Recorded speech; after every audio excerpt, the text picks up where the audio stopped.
Ready, start. The court disagreed with the explanation that the documents were taken for scrutiny on 26/4/2000, noting that such a version was contrary both to the records and the findings of the inquiry itself.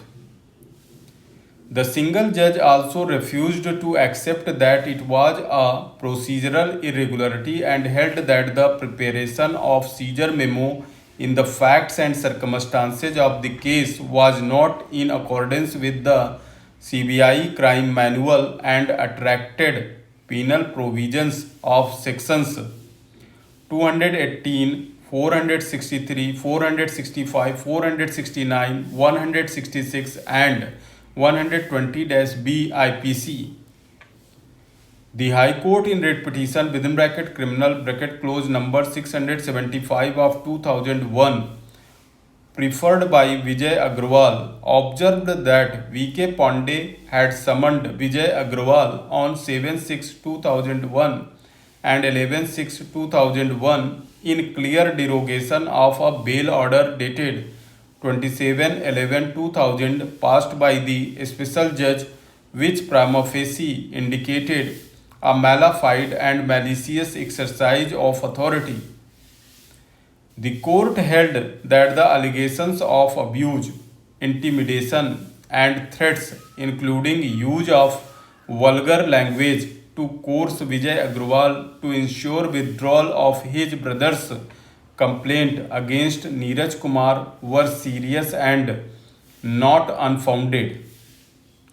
The court observed that such conduct was grave in nature and prima facie disclosed the commission of cognizable offences under IPC. The High Court rejected the conclusion reached by the CBI's inquiry officer that no offence was made out and the allegations of abuse and coercion were unsubstantiated.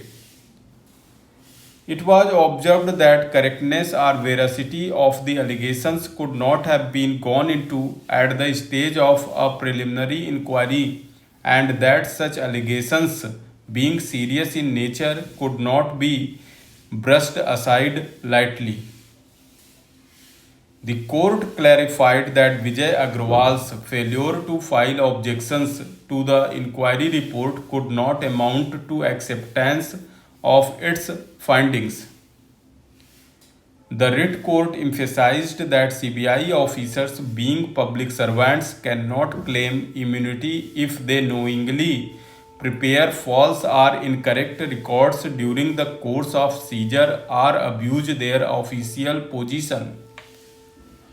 Such acts on their part are serious acts and are not capable of being ignored, and therefore investigation in the matter is necessary.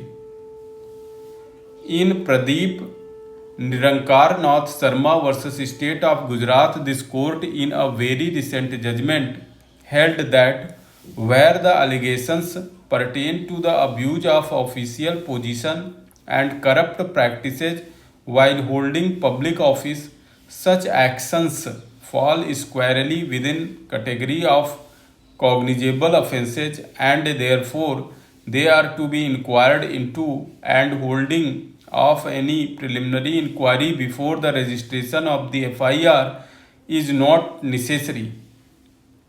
If the information provided to the police or the preliminary report discloses a commission of a cognizable offence, the police is duty bound under section 154 CRPC to register an FIR without any delay. The report of the CBI at best is a preliminary inquiry report submitted before the registration of the FIR.